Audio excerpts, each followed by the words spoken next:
मैं अपनी कुंडली स्वयं सुना रहा हूं।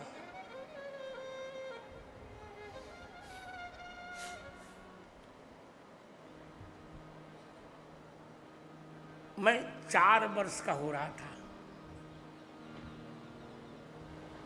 मेरे माता पिता मेरी आंखों की दवा कराना चाहते थे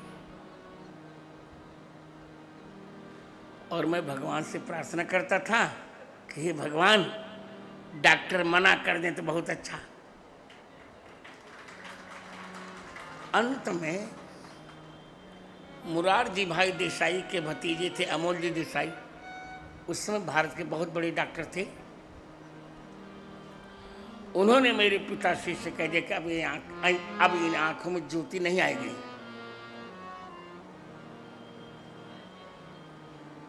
तो मुझे बुलाकर कहा,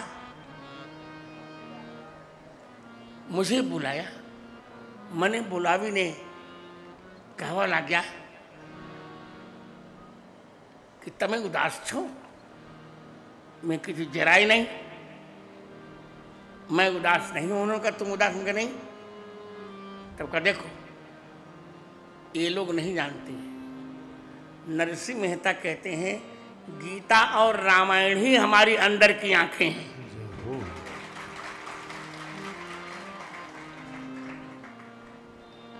तुम इनका यत्न करो। मैंने कहा बिल्कुल ठीक। मैं फिर कह रहा हूं मेरी कोई सिद्धि नहीं है, पर इतना अवश्य है, श्रोताओं को कहने में मुझे अच्छा लगेगा कि मैंने अपने जीवन के 5वें वर्ष पूरे होते होते पूरी गीता कंठस्थ कर ली और अपने जीवन के 7वें वर्ष में जब मेरा 8वां जन्मदिन मनाया गया, 7 वर्ष पूरी हुई 14 जनवरी 1957 को, तो मैंने पूरी रामायण जी वर्ण नाम से लेके दहयंतिनो मानमा तक कंठस्थ कर लिया। जय हो।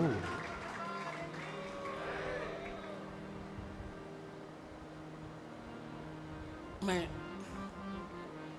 पूछ रहा हूं आदर से गोपी कृष्णदास बाबा से, किस जगत गुरु को पूरी रामायण जी कंठस्थ होगी? और आज इतने व्यस्त होने पर भी आपको सुनकर अच्छा लगेगा। इतने व्यस्त होने पर भी 1 महीने में मैं 10 पारायण रामचरितमानस जी का करता हूं। जय हो।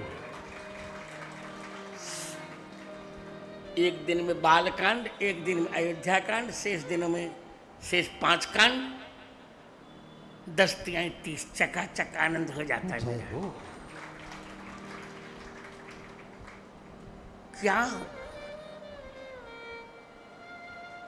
क्या चाहिए मुझको? 2 रोटी हिंदू जनता दे देगी और सिद्धांतों से मैंने कोई समझौता नहीं किया मित्र, कोई समझौता नहीं किया। नरसिम्हा राव की सरकार थी, चंद्रा स्वामी ने मुझे संदेश कहलवाया कि जगत गुरु जी आ जाइए, आप समझौते कर लीजिए। मैंने कहा बिल्कुल नहीं करूंगा और न तुम्हारे यहां आऊंगा। तुम चंद्रा स्वामी हो, मैं रामचंद्र भगवान का भक्त हूं, नहीं आऊंगा, जाओ। जय हो। कोई समझौता नहीं किया और उसी का परिणाम है कि चंद्रा स्वामी और नरसिम्हा राव के रहते रहते हमने 6 दिसंबर 1992 को भारत का कलंकित ढांचा, राम जन्मभूमि के ऊपर जो मस्जिद का ढांचा था, तोड़वाकर सरजू जी में बहा दिया। जय हो।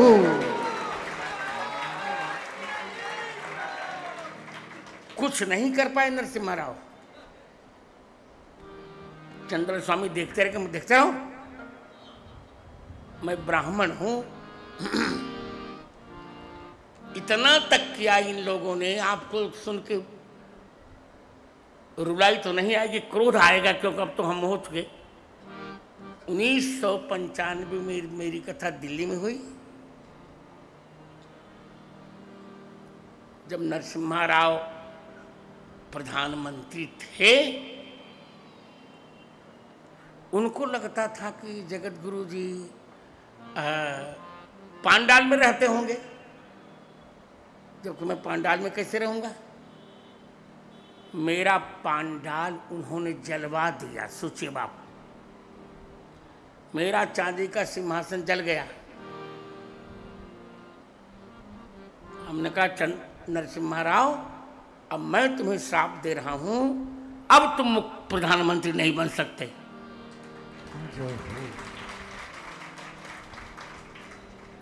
और हमारे शिष्यों ने कह दिया कि कांग्रेस सरकार से कि तुम प्रतिदिन सिंहासन जलाओ और प्रतिदिन जगत गुरु को नया सिंहासन मिलेगा। जय हो।